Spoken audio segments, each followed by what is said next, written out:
Time is of an essence. May pasyente po ako, lalaki, nagpunta rito. Dalawang pinanggalingan niya, Western at ako yung alternative. Nagpunta siya sa Western, naresitahan siya, nakinig siya sa akin. Pagkapakinig niya sa akin, bumalik after 1 week. 1 week ha? 1 week pa. Pagbalik niya, Dok, nakapag-desisyon ako. Sabi ko, ano po yun? Magpapagamot na ako para mauwi sa kagalingan. Tama naman. Kailangan ng gamutan para ma-achieve ang hiling. Eh di syempre, excited ako. Kailan po natin umpisan? Abag ginanyan ako. Sabi ko, ano yun? Wait lang. Sabi ko, bakit po wait lang? Pakinggan nyo ha. Kaya ako ginamit na sample eh. Wait lang. Nag-iipon lang ang pamilya ko. At doon, nagpantig ang tenga ko. Huwag kayong magagalit. Pakinggan nyo muna istorya ha.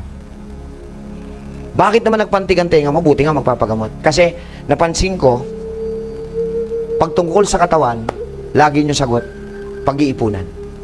Pero napansin ko rin, pag cellphone, gadget, kasangkapan, kagamitan, aba, nakakapangutang kagad kayo eh. Di baling may tubo? So, pag inanalyze nating maigi yung sitwasyon, isa lang ibig sabihin nun, mas mahalaga ang material na bagay kesa sa sarili mong buhay. So, may sasabihin ako sa iyo, ha? Huwag kayong magagalit. Figure of speech ko na lang naman to. Ang kapal naman ng mukha mo. Bakit? Kasi, pagkalusugan, wait lang. Maghintay. Ipon lang. Pero pag material na bagay, ang dami niyong naiisip kagad na paraan.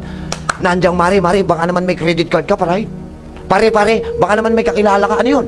Eh, malolonan o makutangan. Di ba may tubo? Bakit ba? Bakit? Kailangan ko lang bumili. Napaka-importanting gamit na bibilin ko.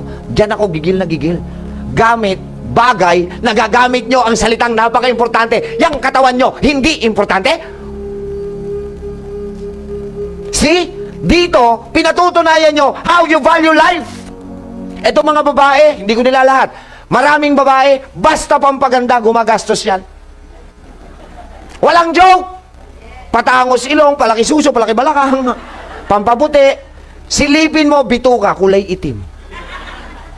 Bakit ganon? Gumagastos ka sa labas, dapat pati loob nagagastosan. Hello? Naintindihan niyo ako?